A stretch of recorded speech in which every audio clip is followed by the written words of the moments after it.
성도 여러분 안녕하십니까? 2022년 1월 1일이 되었습니다.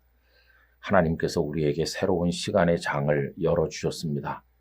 올 한 해 성도님들의 걸어가는 길에 하나님의 인도와 보호와 동행이 함께하기를 간절히 축복합니다.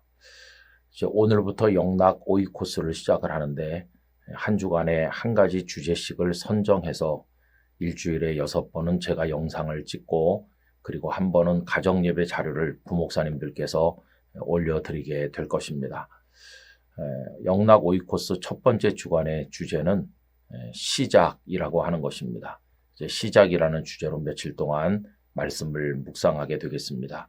여러분 12월 31일이 될 때까지 2022년도 영락 오이코스와 함께 달려가 보도록 하겠습니다. 주변의 많은 분들에게도 알려주시고 영상을 공유하면서 하나님의 은혜를 구하며 함께 기도하기를 간절히 원합니다. 오늘 함께 나누실 말씀은 신명기 1장 6절에서 8절까지로서 행진하여 가라라는 주제로 생각을 해보려고 합니다. 우리 하나님 여호와께서 호렙산에서 우리에게 말씀하여 이르시기를 너희가 이 산에 거주한 지 오래니 방향을 돌려 행진하여 아모리 족속의 산지로 가고 그 근방 곳곳으로 가고 아라바와 산지와 평지와 네겝과 해변과 가나안 족속의 땅과 레바논과 큰 강 유브라데까지 가라. 내가 너희의 조상 아브라함과 이삭과 야곱에게 맹세하여 그들과 그들의 후손에게 주리라 한 땅이 너희 앞에 있으니 들어가서 그 땅을 차지할지니라. 아멘. 오늘 읽은 이 말씀은 이미 다 눈치를 채시고 생각하고 계시겠습니다마는 지난 주일 낮예배 시간에 함께 나누었던 말씀으로서 2022년 영락교회 성도들이 품고 나갈 표를 담고 있는 말씀입니다. 하나님께서는 시내 광야에 도착해서 평안하게 잘 지내고 있는 이스라엘 백성들에게 출발을 명령하셨습니다. 지난 주일에 말씀드린 것처럼 그들은 그곳에서 달콤한 안식을 즐겼다고 했습니다. 강제 노역도 없고 자녀를 낳아서 강에 던져야 되는 비극적인 고통도 없었습니다. 하나님의 구름 기둥과 불 기둥이 그들을 보호했고 만나와 메추라기를 통해서 먹거리 걱정 없이 살아갔습니다. 그러면서 하나님께서는 율법을 그들에게 주셨고 성막을 만들게 하시면서 하나님의 백성답게 여러 가지 준비를 시켜주셨죠. 참 좋은 때였다고 하겠습니다. 이렇게 신의 광야의 삶을 즐기던 그들에게 하나님께서는 일어나라고 이제는 갈 때가 되었다고 행진하여 가라 이렇게 말씀을 하신 것입니다. 올 한 해도 우리 모두가 행진하여 가라는 이 말씀을 가슴에 품고 우리 각자의 삶에 적용하고 우리 가정과 일터에서 또 영락교회 안과 밖에서 살아가게 되기를 간절히 원합니다. 그러면서 행진하여 가기 위한 전제 조건은 현재의 상황을 용기를 가지고 벗어나는 것이라고 했습니다. 현실에 안주하지 않고 현실이 주는 만족에 도취되지 아니하고 하나님께서 위에서 부르신 부름의 상을 바라보면서 끈질기게 목표를 향해서 달려나가는 태도가 필요한 것이지요. 여러분 그렇게 할 때 삶은 발전하고 신앙은 성숙하고 하나님 기뻐하는 삶을 살아갈 수가 있을 것입니다. 어렸을 때부터 많은 분들이 저에게 너는 참 끈덕지다 그런 말들을 하셨어요. 근데 이거 뒤집어서 생각을 해보면 그저 변화도 없고 발전도 없고 융통성도 없다는 뜻으로도 해석이 될 수가 있습니다. 제가 부산에 가서 목회를 27년 11개월 거의 28년 동안을 했는데요. 그렇게 오래 한 교회에 있었던 이유는 첫째는 그곳이 하나님께서 주신 사명 땅이라고 하는 소명의식 때문에 그곳을 지킨 것도 있고요. 또 한 가지는 저의 성격 탓도 있는데 별로 변화를 추구하지 않았던 그저 늘 그 자리를 지키는 저의 성격과도 관계가 있었다고 하겠습니다.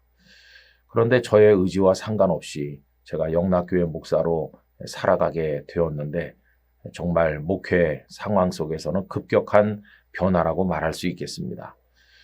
근데 영락교회 왔다고 제가 하는 일이 달라지는 것은 아니죠. 여전히 설교하고 또 여전히 교회를 섬기는 일은 동일합니다. 그런데 한 번은 아내가 이런 얘기를 했어요. 부산에 있다가 이곳에 서울로 옮겨온 그 의미가 뭘까? 그래서 달라진 게 뭘까? 아내는 이렇게 말했습니다. 당신이 부산에 계속 있었으면 아마 영적 매너리즘에 빠져서 많이 게을러졌을지도 모른다. 그래서 그저 자극도 도전도 없이 그저 지나가는 모든 것에 편안하게 안주하면서 지냈을 가능성이 많은데 임지를 바꿈으로 말미암아서 새로운 도전 앞에 서게 되고 그래서 그저 가만히 흘려보낼 아까운 시간을 열정적으로 살아갈 수 있게 된 거 그거 하나만 해도 이 변화가 좋은 게 아닌가 하는 말을 했었습니다. 여러분 그 말에는 제가 동의할 수 있죠.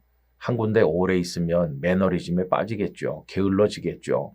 그리고 목적의식도 없어지고 그저 습관처럼 형식만 남게 될 위험성이 있죠. 그런데 하나님께서 새로운 도전 앞에 서게 하시면서 저는 더 주어진 시간을 짜임새 있게 열심히 녹슬어 없어지는 쇠붙이가 되지 않고 닳아서 없어지는 쇠붙이가 되도록 살아갈 수 있게 된 게 아니겠습니까? 그러니까 여러분 행진하여 간다고 하는 것은 여러 가지 면에서 유익한 것입니다. 신앙도 성숙하고 삶도 발전하고 그 가정의 축복도 더 추구하고 또 하나님께 쓰임받는 인생과 가정이 되기 위한 그런 노력도 기울여 나가는 것이고 그것이 하나님의 뜻이니까 얼마나 좋습니까? 여러분 우린 거룩한 순례자입니다. 이 자리에 가만히 주저앉아 있으면 천국에 도착할 수 없어요. 천국을 향해 간다는 것 자체가 앞을 향해 나간다는 걸 전제하고 있는 것이죠. 오늘은 이곳, 내일은 저곳 계속 한 발자국씩 옮겨 놓을 때 우리들은 천국에 도착할 수가 있게 될 것입니다. 이 영락 오이코스를 함께 하실 모든 분들이 그렇게 하시길 바라요. 그러면서 영적으로는 내가 지난해보다 하나님을 더 기쁘시게 하는 삶으로 전진하고 싶습니다. 그런 소원도 가지고 하나님을 사랑하시기를 바랍니다. 에베소서 5장 10절에 보면 주를 기쁘시게 할 것이 무엇인가 시험하여 보라 이런 말씀이 있어요. 주님을 어떻게 하면 기쁘시게 할까? 여러분 이런 소원을 가지고 지난해까지도 나름대로 주님을 기쁘시게 하는 삶을 살았겠지만 우리 더 많이 기쁘시게 하기 위해서 더 행진하고 더 노력하고 더 앞으로 전진하는 그런 발전적인 모습이 있어야 되겠습니다. 아무쪼록 올 한 해 행진하여 가라 이 표어를 가슴에 품고 여러분들의 삶 속에서 믿음의 걸음을 걸어 나가게 되시기를 간절히 기원하고 하나님의 선하신 인도하심이 언제나 함께 하시기를 축복합니다. 존귀하신 아버지 하나님, 새해의 문을 열어주셔서 감사드립니다. 하나님께서 허락하신 이 시간의 백지 위에 아름다운 삶의 그림을 그리고 믿음으로 색을 칠하여 하나님께 올려드리도록 도우시옵소서. 올 한 해는 행진하여 가게 하심으로 우리의 시작부터가 앞을 향해 나가는 진취적인 신앙과 삶이 되도록 축복해 주옵소서. 한 해 동안 영상을 함께하는 모든 분들의 인생과 가정에 동행하여 주시기를 간절히 원하오며 주 예수님의 이름으로 기도드리옵나이다. 아멘.